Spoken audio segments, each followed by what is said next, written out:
Welcome to this special edition of The Good, the Bad and the Ugly, dedicated entirely to the Vajpayee era, to the legacy of former Prime Minister of India, Atal Bihari Vajpayee. Let's start with the good. In many ways, Vajpayee laid the foundation for a modern, liberalized India, a fearless India, a forward-looking India and a progressive India.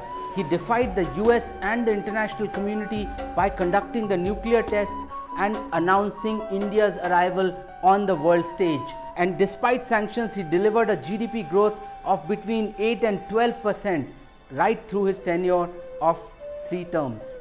Forex reserves during the tenure went up from $30 billion to over $110 billion. That was a global assurance to India that it believed in the new India that he was building. Vajpayee was also among the biggest visionaries as far as infrastructure is concerned.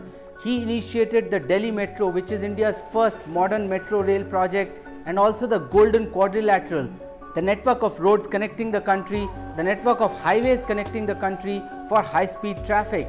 He also understood the significance of connecting rural India, and so the Pradhan Mantri Gram Sadak Yojana was one of the biggest projects that he initiated, which really transformed some of the rural economies. In the technology space, the biggest contribution he made was to the telecom sector. He practically ushered in the telecom revolution in the country by introducing the new telecom policy, which transformed the telecom sector from 16.8 rupees a call per minute that consumers used to pay to now practically free. And it exploded the telecom market from barely a couple of million subscribers to over 1 billion subscribers across the country now. He was also among the earliest to see the significance of the banking sector in the growth of the economy, and so he allowed foreign investment and foreign banks to operate inside the country. And so he allowed higher foreign holding in Indian banks and also foreign banks to start operating inside the country. And last but not the least, he saw the significance of PSU disinvestment and realizing their potential and their value. And he initiated the disinvestment process that continues till date. The initiatives he took really laid the foundation for what India is today. That's what makes this good. And now, with all due apologies, the bad of the Vajpayee legacy. Vajpayee's optimism and the hope for better relations with neighbors, particularly Pakistan, were met with deceit and deception. His hopeful diplomacy through the Delhi-Lahore bus service was met with the Kargil invasion and the Kargil war.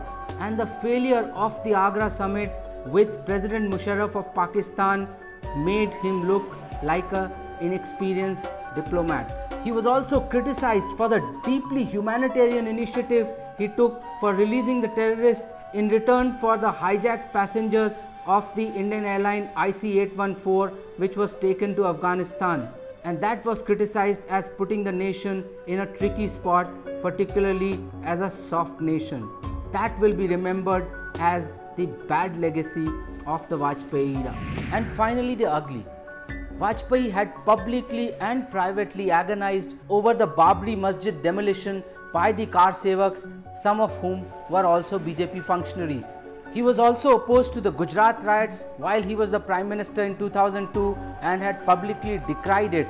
He even famously advised the then Chief Minister of Gujarat, Narendra Modi, to follow the Raj Dharma. It is these two events that he probably wished never happened under his watch.